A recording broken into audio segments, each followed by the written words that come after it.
మీ ప్రేమ చూస్తుంటే నాకు కూడా ఇందాక సుభాష్ గారు చెప్పినట్టు మళ్ళీ మళ్ళీ రావాలనిపిస్తుంది.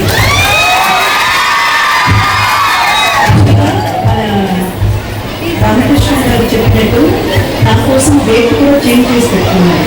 అంటే నేను చెన్నైలో ఉంటాను, షూటింగ్స్ కోసం వస్తాను హైదరాబాద్కి వచ్చినప్పుడు ఇక్కడ విజిట్ చేసేటట్టు డేట్స్ కూడా వంశీ గారు థ్యాంక్ యూ సో మచ్. ఒక్కవేళ కనుక మీరు చేంజ్ చేసుకోలేకపోయి ఉంటే నేను ఛాన్స్ మిస్ అయ్యాను. యాక్చువల్గా పిల్లలు అందరు ఇక్కడే ఉన్నారు కదా ఓకే, ఎందుకంటే మీతోనే మాట్లాడాలి.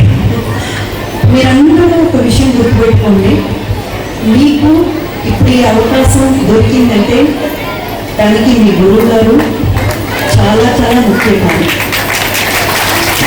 సో నేను కూడా బేసిక్లీ ఒక భరతనాట్యం అనుకుంచుకొని కళాకారుని కాబట్టి గురువుకి ఎప్పుడూ కూడా ఏమంటారు కృతజ్ఞతా భావం అంటారు కదా, అది ఎప్పుడూ కూడా మర్చిపోవద్దు.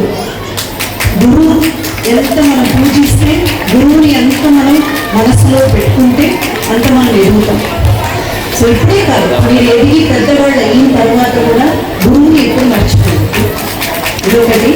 రెండోది ఏంటంటే పిల్లలు మీరందరూ కూడా ఒక విషయం గుర్తుపెట్టుకోవాలి. మీరు ఈరోజు ఇక్కడ ప్రదర్శిస్తున్నారు, మీ గురించి మేము అందరం మాట్లాడుతున్నాము, ఇంకా మీరు ఎత్తుకు ఎదుగుతారు, ఎక్కడో వేరే లెవెల్కి మీరు వెళ్తారు. కానీ దాని అన్నిటికీ మూల కారణం ఎవరంటే మీ తల్లిదండ్రులు.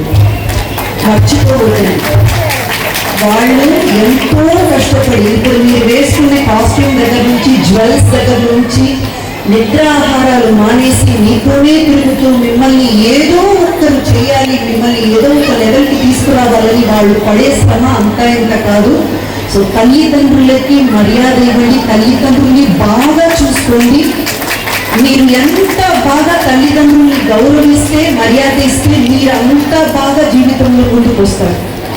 నేను ప్రతిసారి చెప్పే ఒక మాట ఉందండి, మన విధిలో ఏదైనా తప్పుగా రాసి ఉన్నా దాన్ని మార్చగలే శక్తి ఏదైనా ఒకటి ఉందంటే అది మన తల్లిదండ్రుల ఆశీర్వాదం మాత్రమే. వాళ్ళు మనసారా మీరు మంచిగా ఉన్నా లేకపోయినా, మీరు వాళ్ళని చూసుకున్నా చూసుకోకపోయినా వాళ్ళు మిమ్మల్ని దీవిస్తూనే ఉంటారు, అందులో అసలు సమస్య లేదు. అయినా కూడా మీరు బాగా వాళ్ళని చూసుకుంటే, వాళ్ళని గౌరవిస్తే, వాళ్ళ మాటలకి మీరు మంచి మర్యాద చేస్తే కనుక ఒక్కవేళ మీకు తప్పు రాత ఏదైనా రాసున్నా దాన్ని తిరగ రాసేస్తాడు దేవుడు. అది మాత్రం గుర్తుపెట్టుకోండి. అండ్ ముఖ్యంగా ఇక్కడ నేను మురళీధర్ గౌడ్ గారిని అండ్ మా అభి గారిని ఇందాక ఇంక్లూడ్ చేయడం మర్చిపోయాను. అంటే అప్పుడే కదా డాన్స్ చేశాను, కొంచెం ఆయాసం అన్నమాట. అండ్ మురళి గారు one of the finest artist we have in our industry today. The most versatile performer and the most humble and down-to-earth person. ఇంత సాధించాను, నేను ఏదో చేశానన్న ఒక భావన ఎప్పుడు కలగదు ఆయన కలిసినప్పుడు. Sir, great honour share the stage with you sir. And అలాగే మా అభి గారు, మీ అందరికీ తెలుసు, ఆది గారు అప్పుడప్పుడు ఒక కామెడీ పెట్టారనమాట, మీరందరూ చూసే ఉంటారు. తెలుసు కదా, ఐపరాది గారు ఆయన శిష్యుడు, తెలుసు కదా, ఆయన అప్పుడప్పుడు ఒక కామెడీ చెప్తుంటారు. అదే సార్ ఇది అభి గారు అక్కడ అరుస్తున్నారు అని అంటే ఆయన క్రమశిక్షణ కోసం చెప్పేదన్నమాట. అదృష్టం వచ్చి తలుపు తట్టినా కాలింగ్ బెల్ ఉండగా తలుపు ఎందుకు తట్టారని గంట క్లాస్ కావాలంట.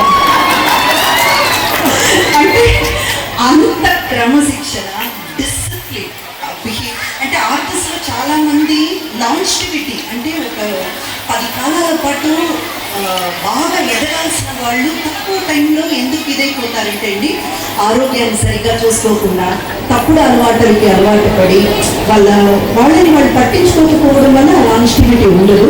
బట్ మా అభి గారు man of discipline and highly talented అండి. ఇప్పుడు ఆయన దర్శకత్వంలో కామాఖ్య అనే ఒక మూవీ రాబోతుంది. మీరందరూ కూడా చూసి ఏంటి ఈయనలో ఇంత టాలెంట్ ఉందా అని కూర్చుంటారు, అంత ఆల్ అయిపోతారు. Wishing you all success. And ఇక్కడ ఉన్న పేరున పెద్దవాళ్ళందరికీ కూడా ఐఎమ్ సో సారీ అండి, ఇప్పుడిప్పుడే నేను మిమ్మల్ని కలుస్తున్నాను. నేను కామారెడ్డికి రావడం కూడా ఇదే మొదటిసారి. సో